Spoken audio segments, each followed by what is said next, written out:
You're listening to Happy Hour Hustle, a bi-weekly podcast featuring the musings and witty remarks of the one and only Kim Bodie. We can promise at least 2 terrible jokes out of Kim and at least 10 minutes of incredible thought leadership from some amazing and influential guests. So grab a glass of iced red wine and join us for a wild ride. Here's Kim. Hi, everyone. Welcome to Happy Hour Hustle. I am not Kim Bodie, if you haven't noticed. I am Rowan Leo here in Kim Bodie's stead. But we are still going to do a very awesome podcast today about some very interesting digital topics. So I'm here with Chris Single, who is our new digital director. Hi, Chris. Hello. It is customary on Happy Hour Hustle on your first episode to let everyone know what your drink of choice is. So what's your drink of choice? My drink of choice is a bourbon Arnold Palmer, and one of the many reasons I like it is it's light, it's refreshing, it's caffeinated, and it's a good test of how drunk you are. If you can still order it, you're allowed to keep drinking. Bourbon Arnold Palmer. So we haven't started drinking yet, but isn't that the standard of this podcast? We have a beverage? We can, absolutely. In Kim's stead, I figure we can do it when she gets back to celebrate with her. That sounds great, yeah. Perfect. You can tell you're in marketing because of the brand statement you just gave to your bourbon Arnold Palmer. I can't even say it, and I'm sober. Exactly, yeah. So I work in marketing. Do you want a background on me? Yeah, sure, go for it. Did you want to freestyle some bars, though? Did we lose that part of the intro? Oh, yeah, sorry. It was really great, and we just lost my awesome rep that everybody that was here. Epic. I mean, that was Eminem level. It was a once-in-a-lifetime experience. I can't believe we didn't capture that. I know, it's such a shame. Well, maybe tune in next week and we'll have you do that again. So my background is I've got way too much experience in comedy. I actually did Chicago, Second City, IO, UCB, Annoyance. And for the comedy nerds out there, I didn't do UCB Chicago. You're right. You caught me in a lie. Then I moved to LA and did UCB LA, IO West, a little more Second City, a tiny bit of comedy sports. Is that what it was? Yeah. And then met a nice girl from Grand Rapids, wound up back here. Along the way was doing digital stuff for comedy.com, then Funny or Die. And then I was running the digital at WZZM 13 locally, and most recently at a competitive local agency that I eventually wound up at 834 instead. So I've been doing digital nerdy stuff for a little bit longer than I've been doing funny comedy stuff. So I'm almost as charming as I am brilliant. Is that a good background? Yeah, I think that's a pretty comprehensive background there. I can hear Chelsea laughing from across the room. I hope it's getting picked up. We'll add it in post. Good. Okay, so we're going to start off with one of our customary icebreakers. You have already been subject to some of these, so I'll try to pick one that's new for you. Oh, don't give me the smell one. That was weird. Okay, let's do, if you could throw cold spaghetti at anybody, alive or dead, who would that person be? Does everyone say Donald Trump? Like, it has to be Donald Trump, Okay, right? We'll say aside from that, because that is the obvious answer. Then I have a very good, very Italian friend named Andrew Morris, and I would throw it at him. He likes to pretend he's a professional. He was like a Wall Street investment bank lawyer or something. I honestly don't know. But we like to tell him, don't touch my spaghetti, because he's very Italian. So I would like to see him in a very nice work attire and throw cold spaghetti on him. I like that our podcast has now turned into a call-out post for this particular friend. Yeah. Awesome. Hire him for all of your investment banking needs, I guess. Just keep him away from spaghetti. Yeah. Perfect. Awesome. So our first segment here, we do segments on our podcast for those of you who don't listen normally, which you should. We're going to do a fun one, which is little-known facts. I don't know if we've done this one before. I don't think we have. Kim picks favorites, so I'm picking one instead. These are facts that have to do with either our industry or the world in general, or just things that we find interesting. And we're just going to talk about them really quickly. Say what you think. Do you have them? Was I supposed to do more prep? No, I have them. You're fine. Oh, good. Okay. Make one up, top of your head. I can Google real quick. Okay, so I found this fact. It's 36% of marketers are actively trying to integrate their digital and traditional marketing activities. So that's 36%. I think that's low. That sounds low. It's from Smart Insights. Okay. But that, and it says only 15% say that they're fully integrated. So what is your take on this? High. Okay. Yeah. Yeah, perfect. So talk about it. So I obviously worked in traditional media, being at the TV station, and I've been involved with purchasing things like billboards, and there's just no clear path for user flow. I really love digital for a big part of that data stuff. I'm obviously a huge nerd, but I think these traditional media buys, it's really hard to show ROI when you can't see who saw it, who did what after they saw it, did they wind up purchasing or becoming a lead or a conversion. And in some of the cool stuff that I think we're talking about in a couple minutes here, you can track every moment of that path from they saw a Google ad, they landed on a landing page, they were then retargeted with a Facebook ad, they filled out a form on your website, you sent them an email. I think that sort of customer nurturing is really the future of building a good relationship with your customers and building a loyal fan base. Spoken like a true digital director. Thank you. Yes. And then the other one that I found here is marketers who plan digital marketing campaigns when executing their strategy are 356% more likely to succeed. Does that sound about right to you? Wow. I mean, no, that sounds like a crazy high statistic. I guess Right? I'd want to know what the base rate is and how you're defining success. That is from CoSchedule also for anybody out there who's fact checking us. But yeah, I love that you fact check this. This is like NPR. This is so serious. gotta cite my sources. Got to.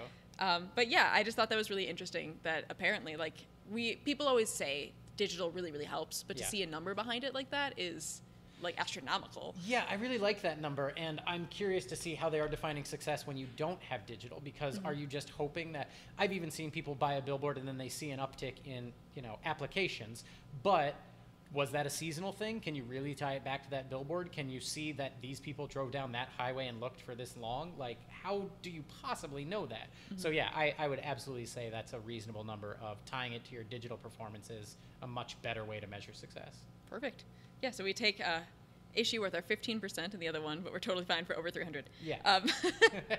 All right. Well, what we're really here to talk to you about today, aside from just obviously having fun, because that's what we do on this podcast, is marketing automation. So this is something that you personally have a background in, that you are personally invested in, and that we are just here to chat about just what it's doing. So first off, would you just, for anybody who's not quite sure, would you just explain what marketing automation is? Well, I would recommend they go read a fascinating article in the GRBJ written by a very handsome, charming man recently. His name's also Chris Single. What a coincidence. Yeah, he has the same birthday as me and everything. It's super weird. But basically, the way I explain it as let the robots do the work, where if there are already good processes and systems in place, just automate those things so that you can follow up to make sure they're getting done, rather than your salespeople sending the same email 100 times. Set that up to either be automated and sent automatically, or to be a smart email that then notifies the salesperson and says, hey, here's how you should respond. Does that look all good? Great, click send. I mean, for carpal tunnel alone, I think people should be letting the robots do the work. And I think that's more broadly, as I can get super broad with my weird comedy background, I think that's the point of capitalism. Like, let's drill down on the things we're good at and either find a way to automate the other things or give it to someone else who makes less money than we do. I'm big on like virtual assistants and finding a way to get stuff done in a reasonable, efficient way. No, it makes sense. I'm Yeah. just, of course, only comedians pull marketing automation and compare it to capitalism. Yeah, but yeah. logical leaps. Perfect. Okay, so what, you kind of touched on this already, but what specific things have you seen that marketing automation can really help with? Like you just mentioned emails, but I know there's way more than that. Yeah, I think it's a relationship thing. When you're selling a really high-end product, it's very hard to make all those touch points to say, hey, I saw you visited this page. Now let me go follow you on Twitter. I saw that you filled out this form. Let me make sure you get the email that's relevant to your copy. It's all those things that should already have a good business process set up. And by the way, if you don't, we also help with business strategy and all those things. So I think getting these down on paper is good. Getting them down in a visual workflow and an automated process is way, way better. I mean, let's not treat our people like cogs in the machine. Let's treat our machines like machines. Look at that pool quote. I was going to say, did you rehearse Boom! that one? No, I just came up with that now. That's awesome. We should get that on, like, we'll get it framed. I'm going to get that tattooed like Kim has find comfort in the uncomfortable. Yeah, get the exact same design, too. That's a little weird. Or like a puzzle piece, so when we put them together, we're Captain Planet. Oh my gosh, yes. Yeah. We'll be the heart. Yeah. Okay, then, so what do you think, like, it does all these awesome things. You're super passionate about it, obviously. What are the downfalls of marketing automation? What's like the easy pitfalls for people to fall into? Yeah, with the strict definition of marketing automation, I think there's a pretty clear path fall in the automation part. I think you still always need that human element. I think you need really good copywriting, Ro. I think you need really good implementation, Erica sitting here listening. But I think you also need to avoid some of the automation where someone commented on our Facebook post. Let's automatically like the comment. Well, hang on. If the comment is, I hate you and everything you stand for, it doesn't necessarily help your brand to automatically be liking everything. Similar with emails, if someone says, you know, I live in Bangladesh and want to sell you spam SEO services, don't automatically reply to them with a pricing list. That's not a qualified lead. They don't need that information from you, and you know it doesn't make you look good. So I like the hand in hand, as Elon Musk would say, the like merging with computers, the whole Neuralink thing. Man, I will take this podcast weird places if you let me. But we're here for it. I think working with the technology is really the best side, and depending on it too much can be a downfall. I also think there are marketing automation platforms that can be crazy expensive or not intuitive, and then if your team doesn't use it, another downfall is just not using it. If you already have access to it, use it and use it well. That's fair, yeah, and it's easy to have a tool like that and think like, oh, this can do this thing and make it easier for me without knowing the full extent of what that can really do. And look, everyone's guilty of that if you're a client or potential client of ours listening. I mean, even we have automation tools that we don't use every facet of. And there's reasons for that. It's strategic on our side, but I think it's very easy to not know what every facet of every tool and platform is and does. And for that matter, should you be scheduling your automated tweets off of platform, or should you be posting them organically on Facebook? Nobody really knows the black box of how Facebook works, but some research says you will get better organic reach if you post directly on Facebook. So at some point you have to do what's best for you, but if the trade-off there is you can automate 100 posts and you got 90% the reach, maybe just automate it. Yeah, that brings us to the next point is, this is not a one-size-fits-all solution, obviously. So what do you think are the main reasons why a company should or should not explore marketing automation? I think if you're already struggling with some of your marketing tasks, and I think it's also good for sales tasks, it can be good for recruiting, HR, onboarding, ongoing education. But if you're already struggling and you know you have the processes in place, I think it's really good to help with automating those processes and saying, when this happens, make sure this email gets sent, or even more broadly, when this happens, make sure the right salesperson gets notified. I think it prevents some of that falling through the cracks. And in that level, I think when it's a much higher value end product you're selling, whether that's consulting services or medical equipment or what was a weird one, like golf course management facility, some of this higher end stuff that requires that nurturing and developing of a relationship, I think then it makes a lot more sense as opposed to like a dollar bag of candy. It's harder to justify building a whole system if you don't have the necessary contact to make that happen. Or unless you're Coca-Cola, then they can do whatever they want. Yeah, I mean, Coca-Cola makes their own rules. We all know this. Yeah.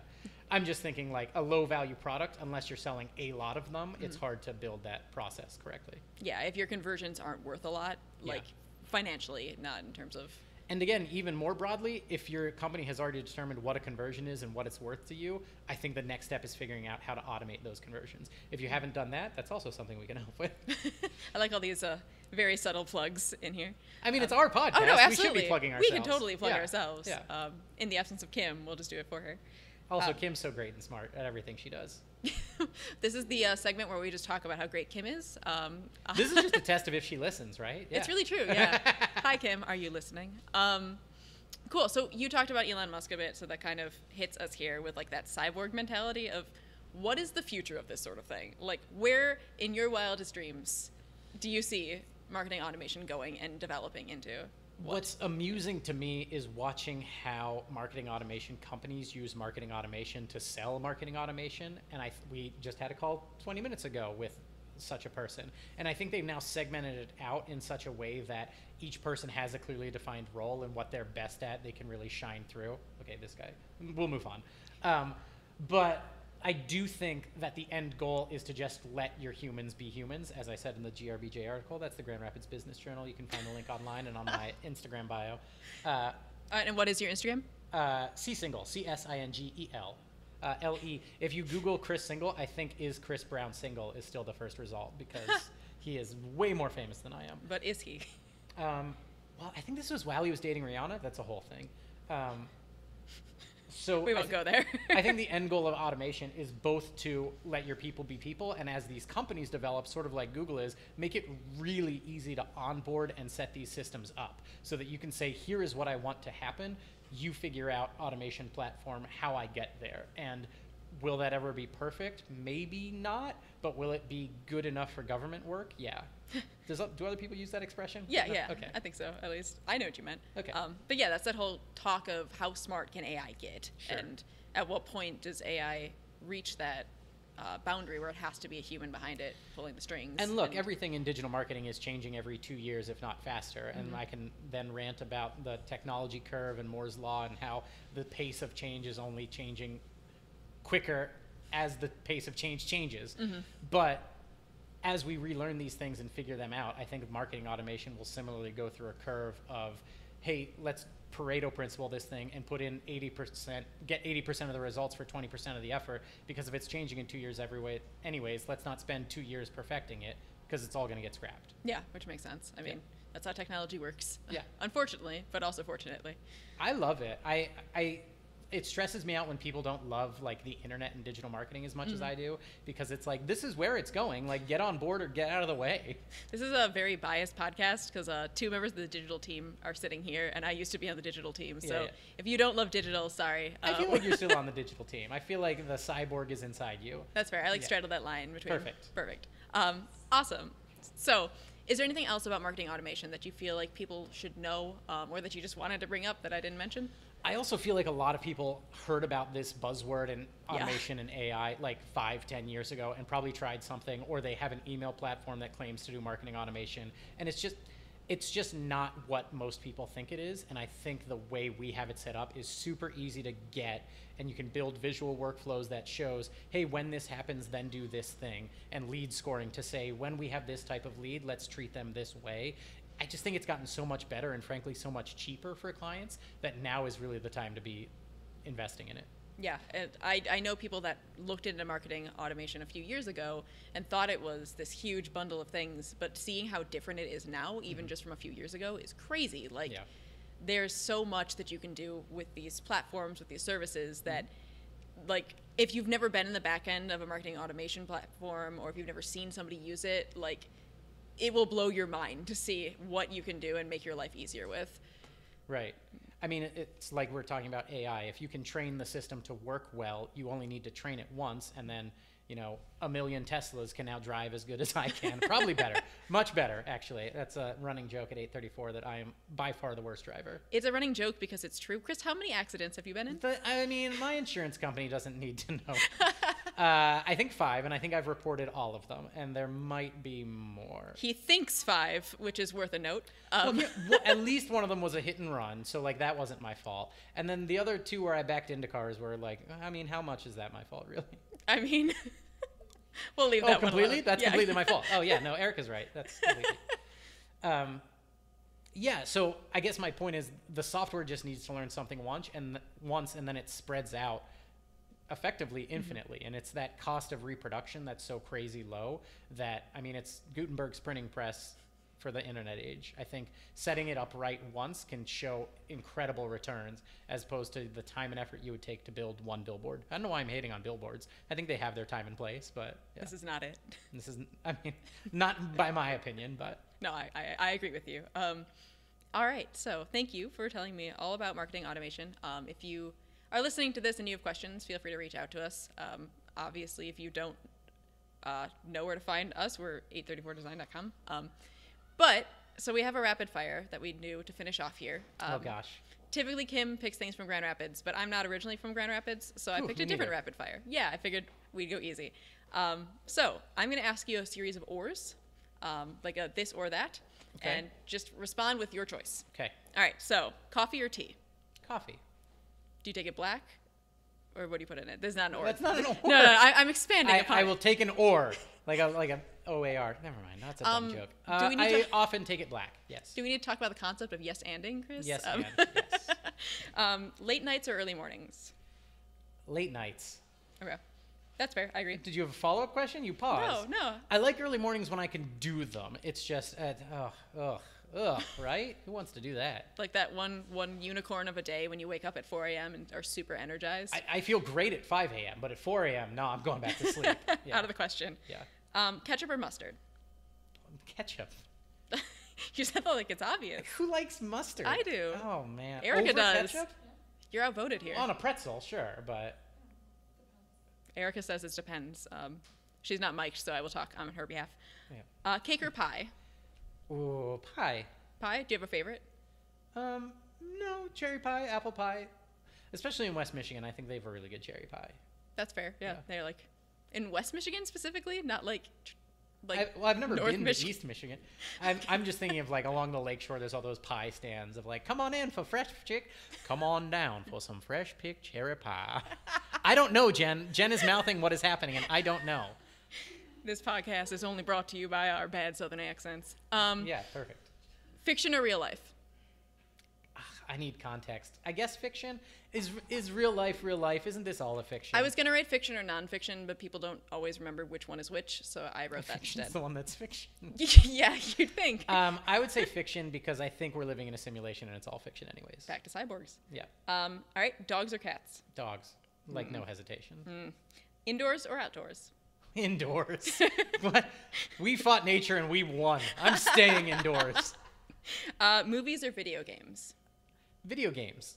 Okay. Although, that's hard. My wife and I watch a lot of movies, but I do really like video games. I just don't have a ton of time for them. That's fair. Their kind of time sucks, but in Yeah. a good way. Horror or romance? Romance. That's fine. What's the face?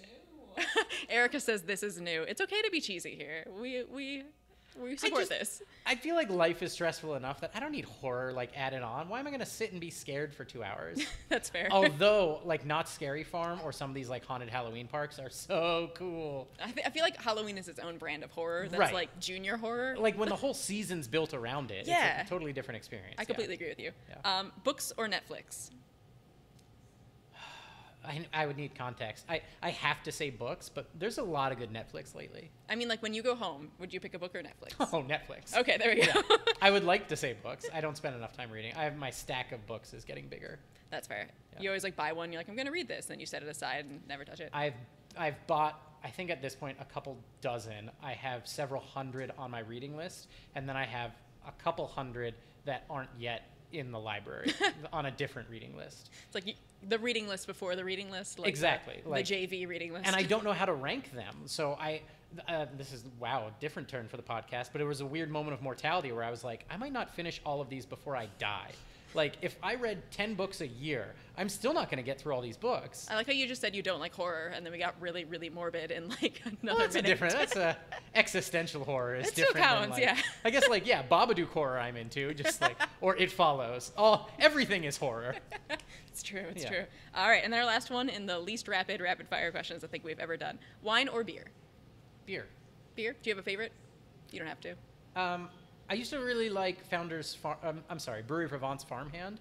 Lately, just a little solid gold from Founders. Cool, Okay. refreshing. I think it's because it's summertime. Yeah, you got to get like a lighter beer in summer. Yeah. Cool. Well, that's it. Thank you for being a part of this very weird episode of the Happy Hour Hustle. This was great. Awesome. Well, you also have nothing to compare it to since it's your first one you're on. So I've for listened to us- several. Yeah, but you've never been on one. It's different when you're in the spotlight. Is it? Okay. I don't know. I mean, Yeah. it doesn't have to be. But thanks for being here. As always, you guys can check out all of our stuff on our website at 834design.com. Chris, what is your Instagram one more time? CSINGEL. C single. Perfect. And we will see you guys next time. You just got hustled.